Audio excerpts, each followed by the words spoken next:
live on Facebook, and we are recording. Hello, Montessorians and Neto marketing members. Thank you so much for joining us for another coaching call. This is number 3 in our series, and today we're going to be discussing the Montessori family avatar. I'm really excited about this one. Just to kind of manage expectations, this is the last of the foundational topics that we're going to discuss. So the first topic, if you haven't had a chance yet, the first topic to review would be the Montessori admissions funnel.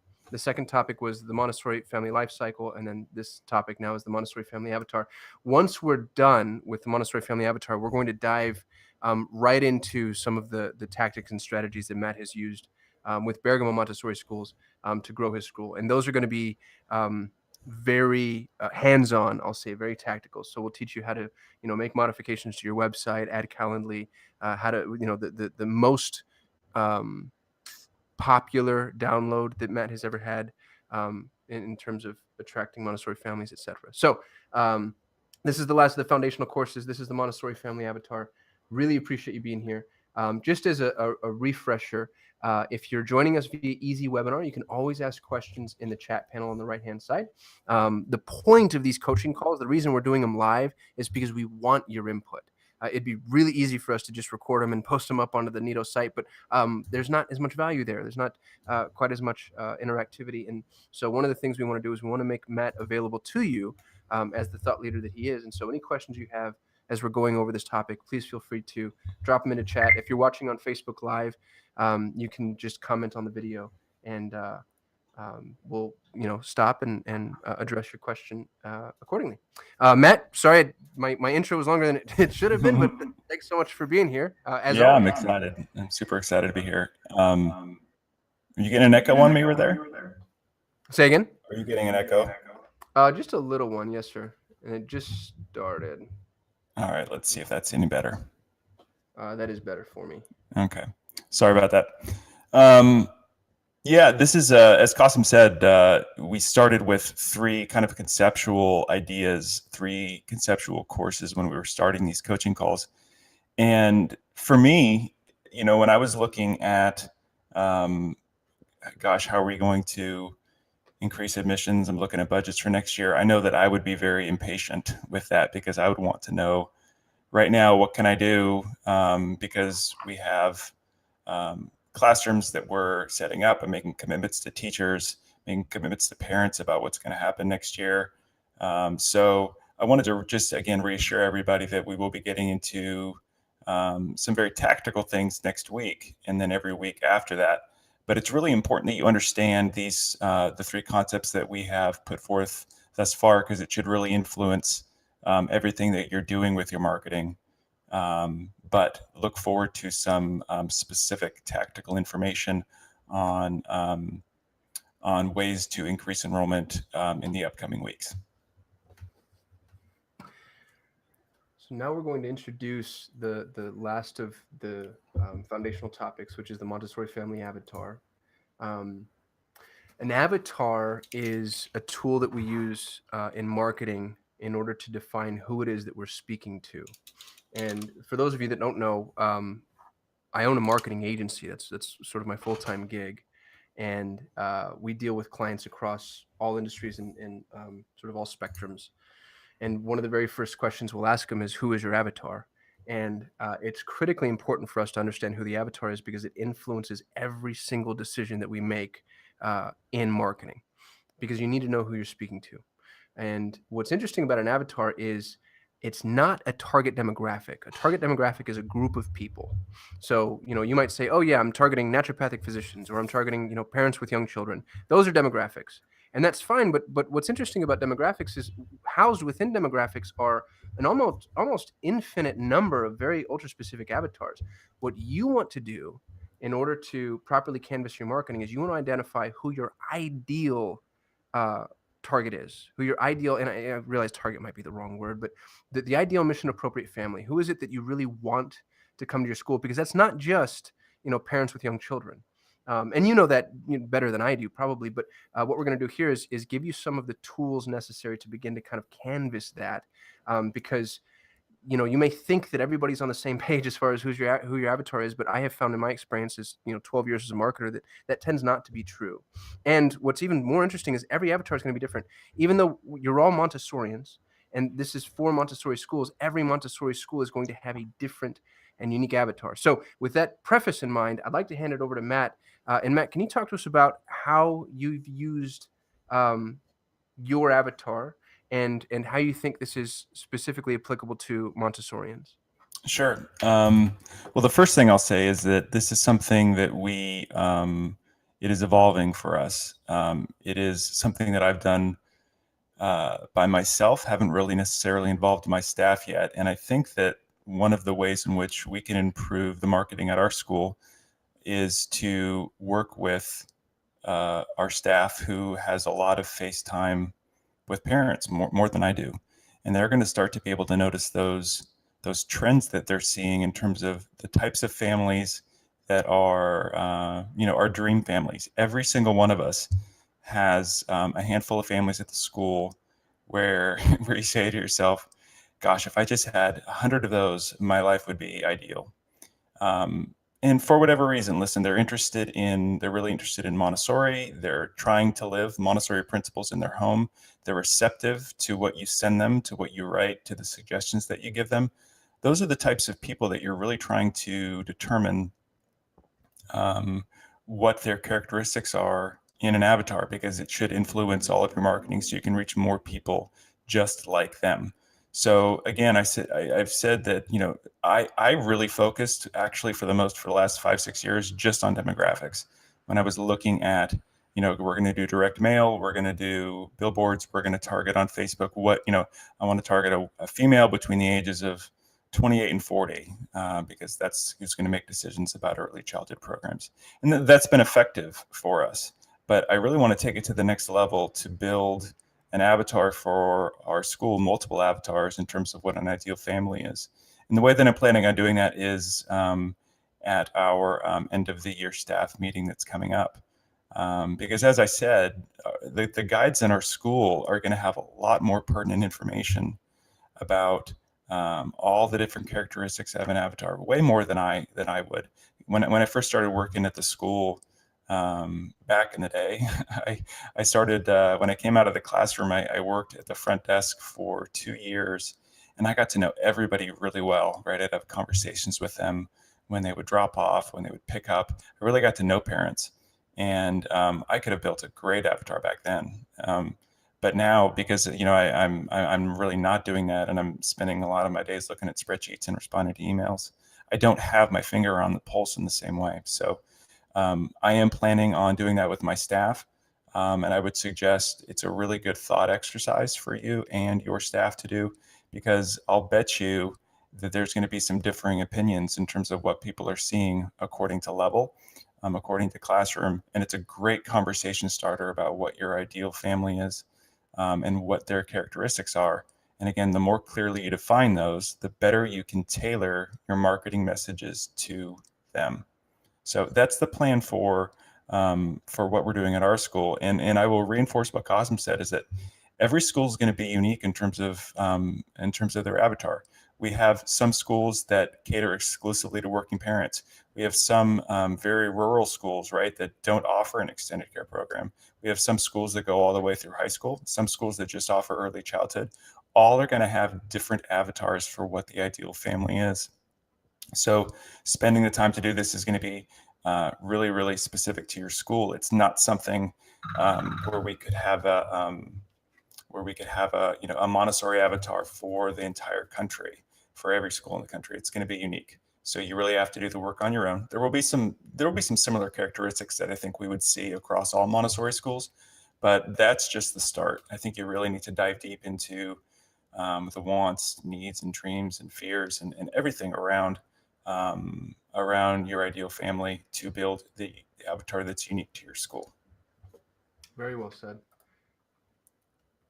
Before we dive into the specifics of building an avatar, one of the things that I wanted us to discuss is why an avatar is so important, because it feels like kind of an overly academic exercise. As a matter of fact, when I try to walk some of our clients through this process, I usually, in the very beginning when I introduce it, I get a few eye rolls. It might feel like a waste of time. And some of the pushback I've been given uh, in the past is, well, we already know who we're targeting. I've been doing this for 20 years. I already know exactly who I'm going after. And one of the things that I'd like to bring up, and I've had this experience more often than not, is when we work with organizations on building their avatar. What I'll do is I'll bring in everybody who is front facing to the customer, and I'll ask them in private to define who they think the specific avatar is. And almost every single time, uh, truly without fail, everybody comes in with something that's unique and different. And so you have organizations and schools and businesses that have been around forever, been serving the same people forever, and yet everybody within the organization is on a slightly different page as far as who they're targeting. And that's a problem, and it's a significant problem because it means that you're speaking in different ways to different people in different contexts. So the avatar is important because it allows you to get alignment with everybody in your organization, and it also gives you the opportunity to think about what information appeals directly to your avatar, so that when you are building marketing collateral, or writing a blog, or sending an email, or creating a billboard, you can think about your avatar in those terms, and then you ask yourself, well, would this appeal to my ideal parent or family? So that's kind of the outside looking in. But Matt, what I'd love from you again is if you wouldn't mind contextualizing that for Montessorian specifically, and for Bergamo. Absolutely. Obviously, beginning with the end in mind is something that's really important. We are going to spend a lot of time, attention, precious budget resources on our marketing, on our messaging. And if you're not really clear about who you're trying to reach, it's just going to be less effective. And I am a fan of making sure that when we are spending money on marketing, that it's actually producing results. That's really all that I care about. Is that in terms of marketing, because I want to make sure that we're not throwing money down the drain, it's wasting our time, and that we have a waiting list. Right, those are my priorities. And I remember a long time ago when I first started getting into this, I was meeting with other marketing agencies, and I was, one of the guys said, well, this is one of those things where you just kind of got to throw money and at it, and there's really no way of telling if it works. And that really bugged me, because I thought we were just going to be dumping our time and resources and funds into this hole that we never really knew if what was working, and we would maybe see in a year if this would work. So I think that if you're really, really clear about about who you're communicating to at the beginning of this process, you can better allocate. You're just going to be you're going to have better messaging in your marketing to potential families. So that's a really important thing to consider and think about. When we reference here, know who you're speaking to. To me, that really comes down to language. One of the things I've done in the past is I've really started reading parenting magazines. I've been fascinated about the ways in which the language that they use to describe certain things, especially when it is about early childhood education. What I've seen, and we've been guilty of this as well, is that Montessorians, we tend to use confusing language that has no meaning or bearing on it doesn't really make sense to the people that are receiving it. So when we're talking about prepared environments, right, that's a very Montessori specific term. How can we communicate that? What language can we use to make sure that the person who's receiving our messaging knows what that means, as opposed to using Montessori buzzwords? And I'm saying this because when you know who you're speaking to, if you're speaking to a highly educated female who is in her 40s, it may be different than somebody who is in their 20s that just had their first child. And I know that's getting a little bit granular, but it's something to think about, because the language that you use is so important. If people can't understand, if it doesn't resonate with them, they're not going to take the action you want them to take. So part of building this avatar is really knowing who you're speaking to ideally, and then messaging in the way in which works best for them, not best for us. Very well said. One of the examples I'd like to use, Matt, is something you brought up on a previous call. You mentioned how quite a few of your families you found were interested in natural births, and specifically in having a midwife. And you used that information to bring in a midwife. I think you called it your Yeah. family room. Am I? Yeah. Yeah, so we have parent-child classes in what we call the family room, and that was a really popular course that we did when we brought in a doula. We had a number of I didn't even know what a doula was, quite honestly, right? It's not in my my purview of my life, but I learned so much about it, and it resonated so much with people who were either pregnant at our school or who were thinking about getting pregnant. Um, and it was one of those things where it was an aha moment because it was so important to them. And if I'd taken the time to really think about that in advance, I probably would have done that a lot more. How can you do that with other areas of people's lives, right? And regarding everything about their family life. And when you start building an avatar, you can really start to get down to the nitty gritty about what it is that they care about so you can speak to those things. That's a perfect segue into building your avatar, which is something, to be frank, I'd love to see happen on this call. This doesn't need to be a long, drawn out exercise. I think it should be iterative, and I think it should be something that, you know, your staff and your guys and your teachers are included on. But I also think that the first draft can happen here and now. I think you can put pen to paper, and we can make this a productive call. And if you guys wanted to follow along, um, hopefully we can at least start that process. Just as a reminder, while we begin, we're crafting our ideal family. So you're not necessarily looking for common denominators among your entire family base. You want to draw out the folks that are your ideal targets. And Kasim, I'll jump in right there and I'll say that everybody on this phone call, you have somebody in mind right now who is your ideal family. Everybody has them, and they are they are really why we do this, right? It's so affirming to have them in your school, and so I want you to picture them in your mind and really start to break down all the different aspects of what makes up that family, why they are ideal for your school, what about them makes them a perfect fit, and starting from there is a really great place to begin. And we've got a note here, Matt, that it's okay to be anecdotal. Can you jump in on that and sort of Sure. explain what we meant? Absolutely. I mean, this is so much more about feelings and about emotions than it is about data. There will be some demographic information in here, how far they live from the school, rough age, maybe income level. Those are some data points that will be part of your avatar, but that's really a small aspect of it. The majority is going to be your observations and your emotions about these people. What about them makes them so special to you at your school? So it's not something that is, you're going to be able to send out a survey and get all points of data to see, well, people live on average 12 miles from the school. That's really not the point. This is about what the trends that you are observing in the ideal families in your school and what common denominators you can see, you can observe about them. Listen, we are all trained observers, right? That's one of the benefits of being a Montessorian is that we do a lot of observing. So rather than observing children, I want you to think about observing parents. That was very well said. And Matt walked through this exercise in greater detail specifically for this call. We have an example avatar that we're going to present. Before we do that, what I'd love to know from you, Matt, is what are some of the questions um, that were most helpful for you? What are some of the things that started the brainstorming process the best? Um, let's see here.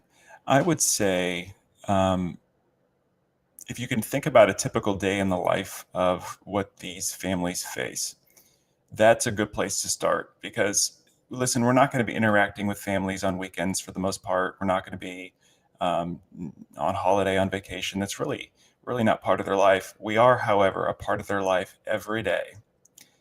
Every morning, their child is going to be waking up at a specific time to get ready to go to school. And I'm sure that nobody on this call has late parents ever, right? They're always on time. That's a joke, of course. But they are their goal in the morning is to get up and get ready and get their child to school.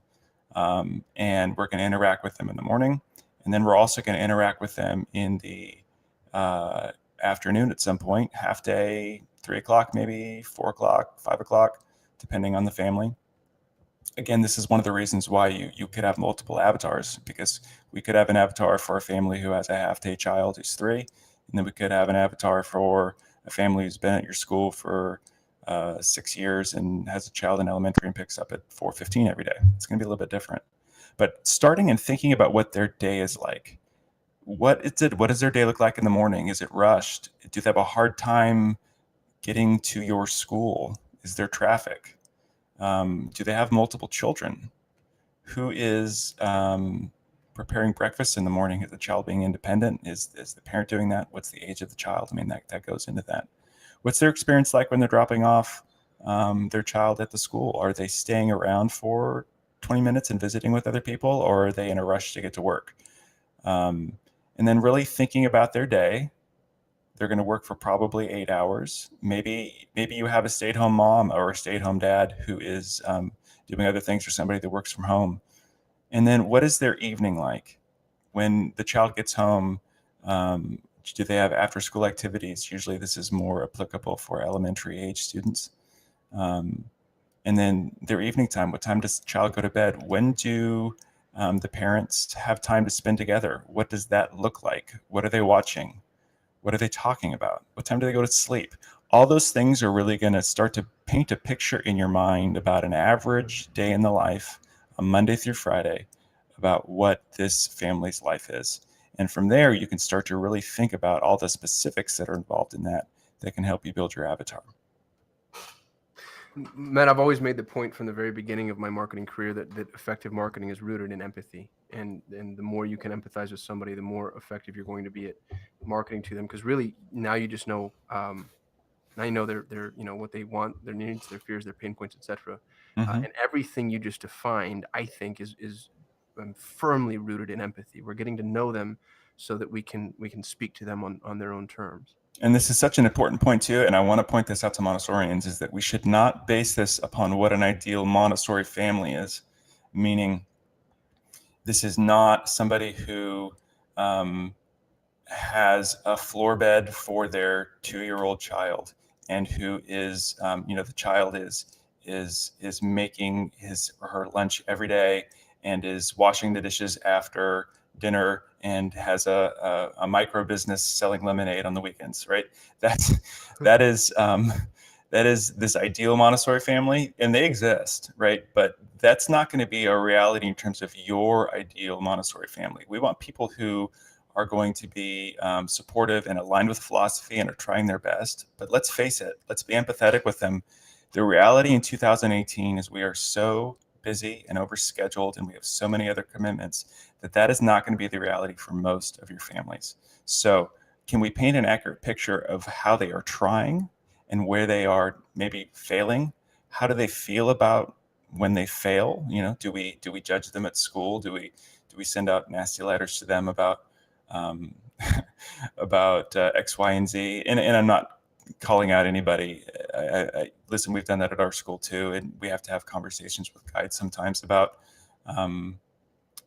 being more empathetic with families. And this is not about lowering our standards either. This is about being realistic when we are creating our messaging about what their life is like, so that it resonates with them. And then your job as a Montessorian at your school is to really sharpen that saw going forward and help them improve, right? We're always looking to help them improve their family life and the way in which they're integrating Montessori at home.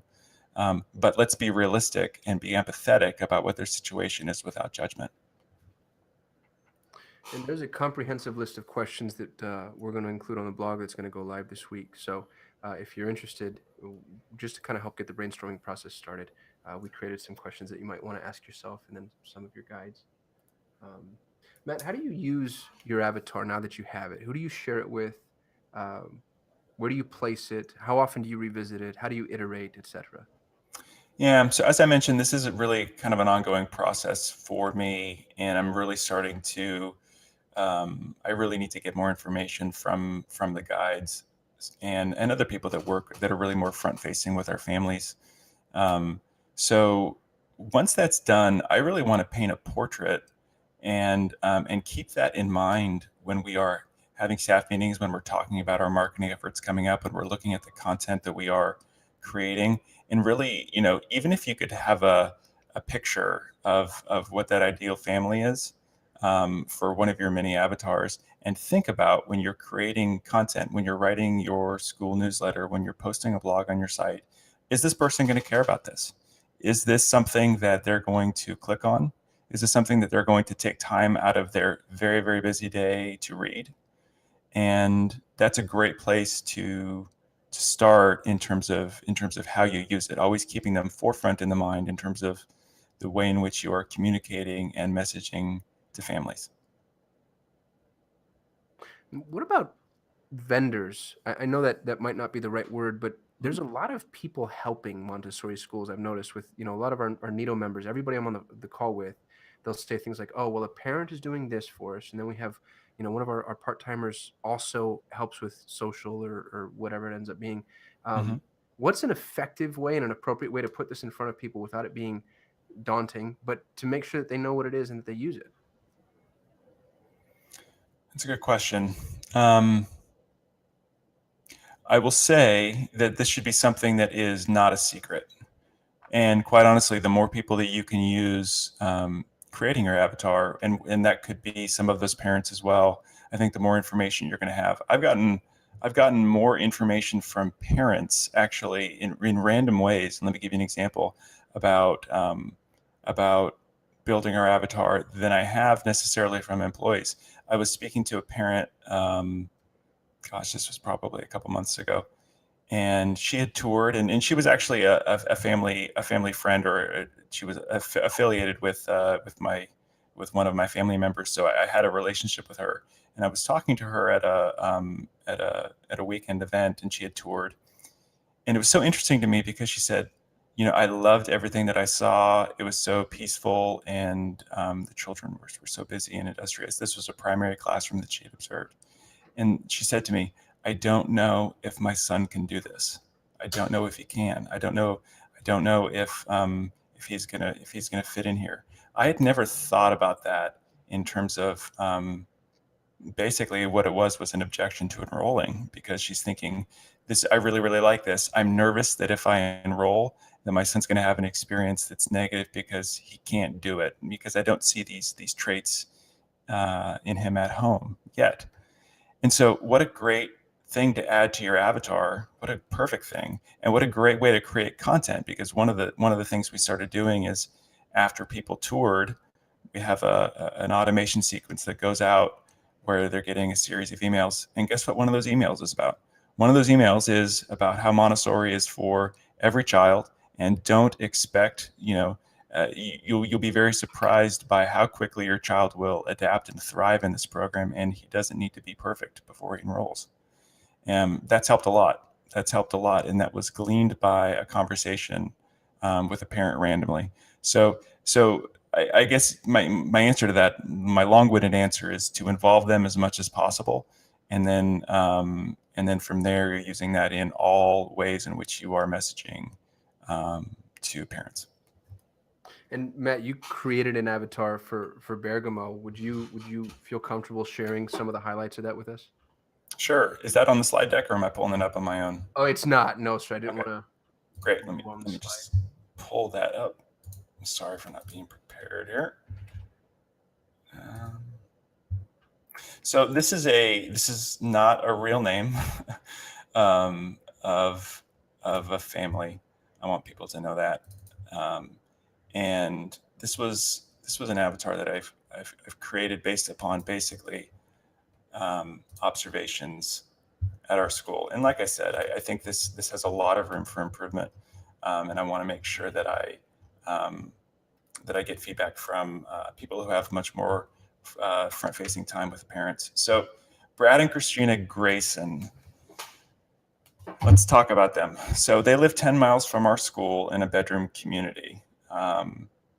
That's a demographic piece of information, which is part of the avatar. So they live 10 miles away. Normally, I also like to add around these things that I like them to live on a commute pattern to our school. It's important that, at least for us in a suburb, that we are somewhat convenient to parents. They are they're going to work. Both of them are going to work. It's busy. And so it needs to be relatively easy for them to get in and out of our school. Nobody's gonna drive. You may have a couple people that do this, but your school is not going to thrive if you have people that are, their commute time is an hour. I may have some people in San Francisco that would disagree with that, but that's my guess for most people that are listening to this right now. So they live 10 miles from our school in a bedroom community. That's point one. Point two, their age. Brad is 38. Christina is 36. They have one child, Harper, who is 2.5, and she is an only child. Interesting point. I think that one of the things, at least for our school, is that we notice people are way more apt to stay for elementary and really finish the program in upper elementary when they have an only child. And that makes a lot of sense financially. But, I think that people who have one child, this is kind of their one shot at sending an adult out into the world, and they're much more willing to invest in education, and they're much more open to alternate forms of education because they have this one opportunity. So Harper is 2.5 and is an only child. This is a dual income household, and both parents work full time. Brad has an MBA and works in finance. He travels often. Christina is an associate professor of English at the local university. That's probably similar for most people. I would say, for most schools, that is. I would say probably about 80% of our families are dual income households. That could be one type of data point that I think would be interesting to see amongst all Montessori schools, is the number of people who have dual income households. So it's part of this avatar that is what is happening. They have a combined household income of $195,000. We're starting to get a little bit out of data points here and getting into kind of some more observational things. Brad is a libertarian. He did not vote in the last presidential election because he was disillusioned with the choices. I saw a number of dads that actually talked to me about that over the last couple of years, so I added that in. Christina was a Bernie Sanders supporter, but voted for Hillary in 2016. I would say on a whole, demographically, our parents are going to be left of center, but most are just relatively moderate people. So I added that in there to have somebody slightly to the right, somebody slightly to the left, so we end up in the middle. Both Brad and Christina are agnostic. They do not attend church. This may be different for people living in different parts of the country, but that's very true for our school. Brad likes to read, hike, and is into fantasy and has a fantasy sports team in the office. Christina likes to garden, read, and spend a lot of time on Pinterest. Those are very true things that I've started to see with parents in our school. When you start to think about that, so we have a lot of moms who love being on Pinterest. And again, that really does start to shape the way in which you are messaging, and really maybe some of the types of channels that you use and how you design your blog posts. All sorts of things can be involved in that. All right, getting more specific. The mornings especially are busy. Brad travels a lot for work, which leaves Christina to be a single parent. It's often hard for her to get out of the house on time. Both work at least 8 hours a day, and one of them picks up Harper at 4:30 p.m. They were often confused about the schedule of this pickup. After dinner, Harper goes to sleep at 8 p.m. The alone time for the two is generally spent talking or watching reality TV in bed. Again, a side point here. One of those things where, like, when we're defining the world-class ideal Montessori family, I don't think that would be listed there in an AMPTA journal. It just wouldn't. But I think that's a reality for a lot of our families. Like, this is what their day looks like. And then how can we message to them according to how what the reality of their day is. So more information. Christina listens to NPR on the way to work and tries to read the New York Times a few days a week. Brad prefers to get his news from satellite radio and Twitter. They have a core group of friends who meet for dinner once every few months. They are starting to socialize with other families in the neighborhood who have young children. Super important point. A lot of decisions about education, school, where people are going to, happens at things like soccer games on Saturdays, happens at neighborhood block parties for the 4th of July. People talk about those things there. It's one of the few things that they have in common, really, and not that they don't have specifics in common, but they all share this idea that they have a family. And what are you doing with your child? Where is he going to school? I found that it's super important, especially when people move up to Montessori Elementary, to arm them with information so that they feel comfortable about talking about Montessori education. So when they're saying, yeah, we chose to send our child to Montessori Elementary, that they can actually defend that in some ways, because they're going to get some pushback from other people. Why would you move to this neighborhood and then choose to pay for a private Montessori school? And don't you know that we have this great school down the street that's free? So giving them a lot of information consistently helps with that. Again, using an avatar here to choose what type of content we're creating for parents and how we can message to them. Great example of that. Let's talk about turnoffs. Brad is turned off by things that waste his time. As an overly busy person, he values his time preciously. Christina does not like the current political climate of conflict. Two things that you can definitely use. As an overly busy person myself, I don't like people to waste my time, and I'm always looking at the ways in which we're communicating to parents, and that's not just involved with marketing. That could be our weekly email update. Are we making things concise? Is it easy to read? Are there bullet points? Does it open well on a mobile device? I mean, that type of stuff. Again, you can really glean from the avatar that you're building. Christina was an excellent student and had a good experience in conventional school as a child. She is concerned about Harper's transition to a conventional program, especially as she sees the number of students who are ill-prepared for her classes that she teaches at the university. She seems to be undecided about keeping Harper in Montessori for elementary. And Brad, on the other hand, was a subpar student and is attracted to Montessori Elementary because of the independence, self-reliance, and the grit that he sees in the elementary students at our school. I would probably say that that's not an uncommon experience for other Montessori leaders as well. I find that people that work a lot in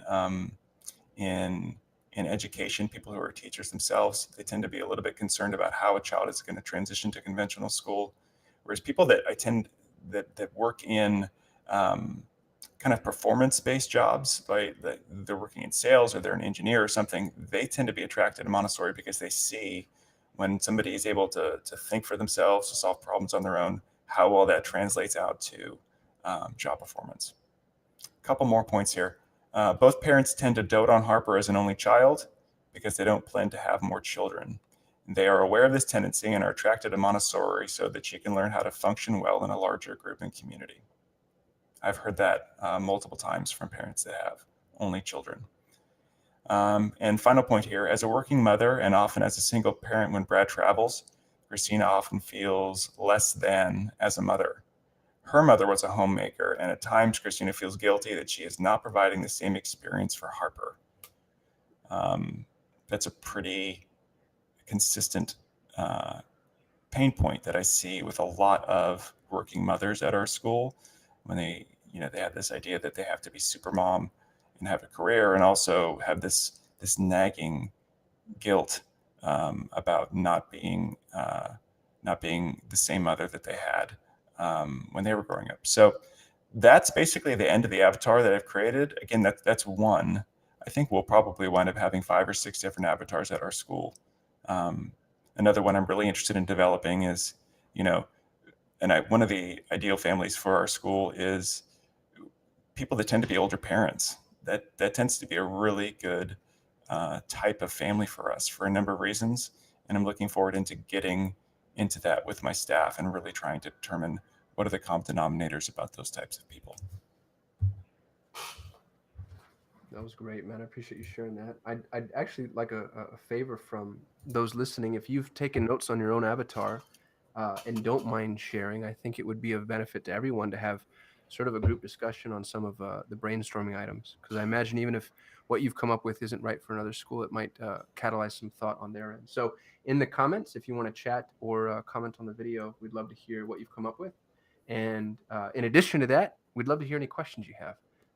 We have the next 20 minutes set aside just to answer questions and sort of help guide you along this process. So if you have any questions, feel free to chat them in on Easy Webinar. There's a chat panel on your right-hand side, or if you're watching on Facebook Live, you can comment on the video. And while we're waiting for the questions to come in, Matt, is there anything you want to close out with, I guess? Yeah, I guess I would just say that even though this doesn't feel like it moves the needle initially, because hey, you're not going to get phone calls or emails from prospective parents immediately generated because of this. It is something that's well worth your time to do. It will make what you do better. And please just spend the time to think about it. And, even spending 15 minutes thinking about that ideal family that you have in your mind at your school. And again, everybody on this call can picture somebody right now in their school that you want to profile, and then really think about the conversations that you've had with them, and just start to suss out bullet points. It's a great way of starting. And by the way, this is something that's never finished. It's something that is going to evolve. Listen, our culture and society is changing so rapidly that this is something that you're going to be doing a lot. And you should revisit this pretty consistently, because you're going to get a lot of information from your observations and also from the observations of your guides about what life is really like for parents in your school, and how can we be empathetic to identify what those pain points are, what those tendencies are, what those dreams are, so that we can better message to them and attract more people like them. Very well said. And just as a reminder, next week, Thursday, 10:30 a.m. Pacific, we are going to dive into our first tactical coaching call. And the topic we've chosen is the ideal Montessori website. Something I'm excited about, something Matt is brilliant with. And Matt, do you want to introduce that topic briefly? Absolutely. Everybody wants a good website. And it doesn't have to be, well, first of all, you don't have to spend $20,000 on your website. You don't have to spend $10,000 on your website. You don't have to do that at all. And that's a very common thing that I've seen with a lot of Montessori schools, is they think, gosh, we need to have this. This is how parents are going to see us. We need to have this fancy thing with transitions and video that plays automatically and X, Y, and Z.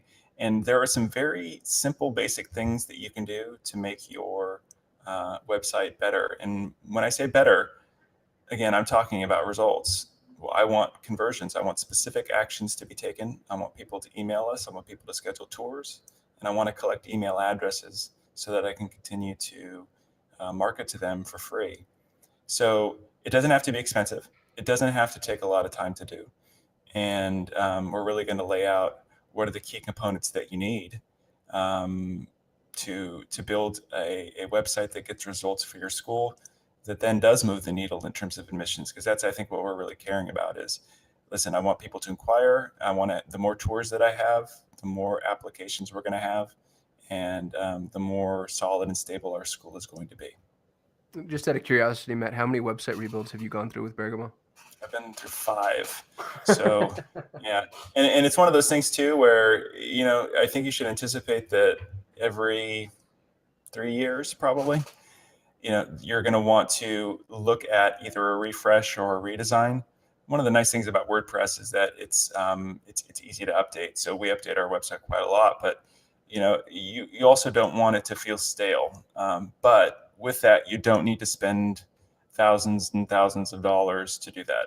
There are some very simple elements that you need in terms of the images that you use, in terms of the way in which you write, in terms of the features that are available on that site that I think can, for most schools, I would say for 90% of Montessori schools, when you start talking about, when you are a very, very large private school, I think that's a whole other level. And to be honest with you, I'm not, that's not our school, and that's also not who I can give any advice to.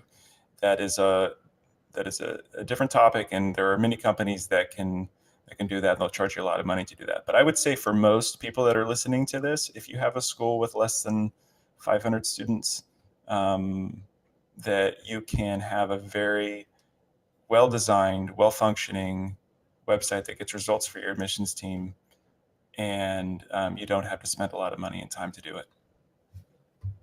On that note, if you're a Neto member, members in the 3rd and 4th plane have access to the Neto website that we created specifically for our members. It's included in the price. There's no additional cost at all.